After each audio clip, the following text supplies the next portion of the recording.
Cala, lying amongst wooded hills, its white houses gleaming out from amidst the orange trees, with a small river crossed by bridges running through it. Many of the houses were tolerably large and well built. It was a fête day, and the musical bells ringing merrily. The people were clean and well dressed, and were assembled in crowds in an enclosure, looking at a bull fight, which must be hot work in this climate, both for man and beast.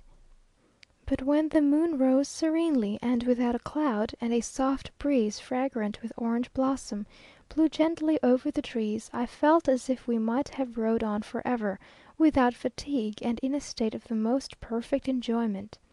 It were hard to say whether the first soft breath of morning, or the languishing and yet more fragrant airs of evening were most enchanting. Sometimes we passed through a village of scattered Indian huts, with little fires of sticks lighted in their courts, glowing on the bronze faces of the women and children. And at the sound of our horses' hoofs, a chorus of dogs, yelping with most discordant fury, would give us loud notice of their total disapprobation of all night travellers. Sometimes a decided smell of boiled sugar was mingled with the fragrance of the orange blossom and jasmine, reminding us of those happy days of yore, when the housekeeper in all her glory was engaged in making her annual stock of jellies and jams. Once we were obliged to dismount, that our horses might make an ugly leap over a great ditch guarded by thorny bushes, and amongst trees where the moon gave us no light. About 10 o'clock, symptoms of weariness began to break out amongst us, spite of moonbeams and orange buds, when down in a valley we saw the sugar fires of Cocoyotla, the hacienda to which we trusted for our next place of shelter, darting out their fierce red tongues amongst the trees. We knocked for admittance at the great gate, and it was some time before the people within would undo the fastenings, which they did with great caution, and after carefully reconnoitring us, afterwards giving for excuse that a party of 30 robbers had passed by the night before, and that they thought we might have been some of these knight errants. We sent in our credentials to the proprietor, an old gentleman married to a young wife, who, living on the road to the cave, is by no means pleased at his house being turned into a posada for all and sundry, and complained bitterly of a party of Englishmen who had passed by some time before, and the only Spanish word they could say was "vater," by which they meant agua, caramba. However, he was very hospitable to us, and pressed us to remain there the following day, and rest ourselves and our horses after our 14 leagues' march, previous to going on to the cave. A very good supper and a very sound sleep were refreshing, and the whole of the next day we spent in wandering about or sitting lazily amongst the magnificent orange trees and cocoas of this fine hacienda.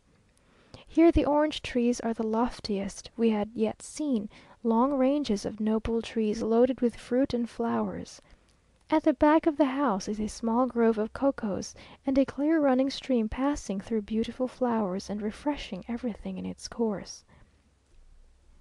Indeed, all through tierra caliente, except on the barren hills, there is a profusion of the most delicious water, here at once a necessity and a luxury.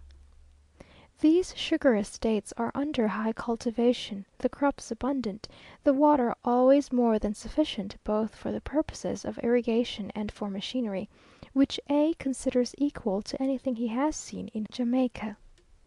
They produce annually from 30 to 50,000 arrobas of sugar. The labourers are free Indians, and are paid from 2½ to 6½ reals per day. I believe that about 150 are sufficient for working on a large estate.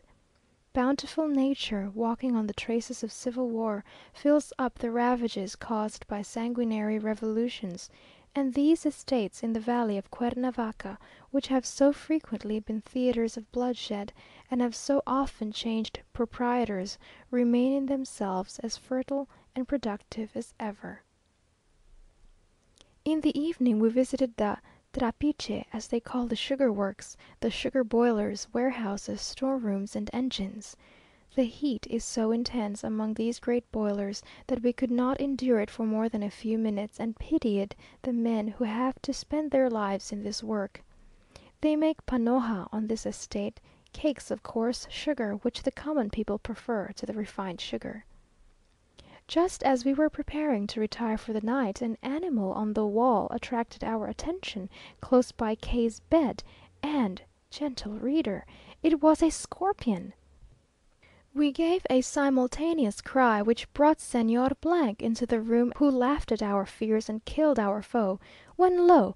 just as our fright had passed away, another, a yellowish coloured venomous looking creature, appeared stealing along the wall. The lady of the house came this time, and ordered the room and the beds to be searched.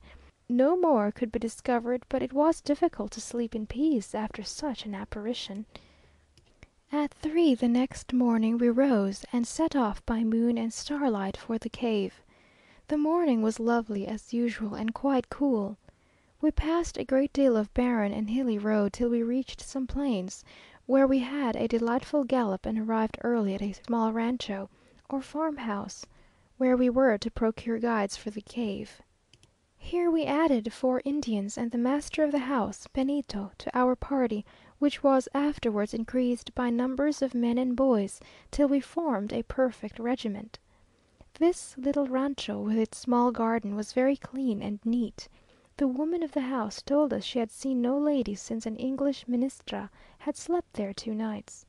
We concluded that this must have been Mrs. Ashburnham, who spent 2 days in exploring the cave. We continued our ride over loose stones and dry rocky hills, where, were the horses not sure-footed and used to climb, the riders' necks would no doubt suffer. Within about a quarter of a mile of the cave, after leaving on our right the pretty village of Cuatlamilpas, we found ourselves in a place which I consider much more dangerous than even the barrancas near Meacatlan. A narrow path overhanging a steep precipice, and bordering a perpendicular hill, with just room for the horses' feet, affording the comfortable assurance that one false step would precipitate you to the bottom. I confess to having held my breath, as one by one, and step by step, no one looking to the right or the left, our gowns occasionally catching on a bush, with our whole train we wound slowly down this narrow descent. Arrived near the mouth of the cave, we dismounted, and climbed our way among stones and gravel to the great mountain opening. But an account of the cave itself must be reserved till our return to Atlacamulco. End of letter the 32nd.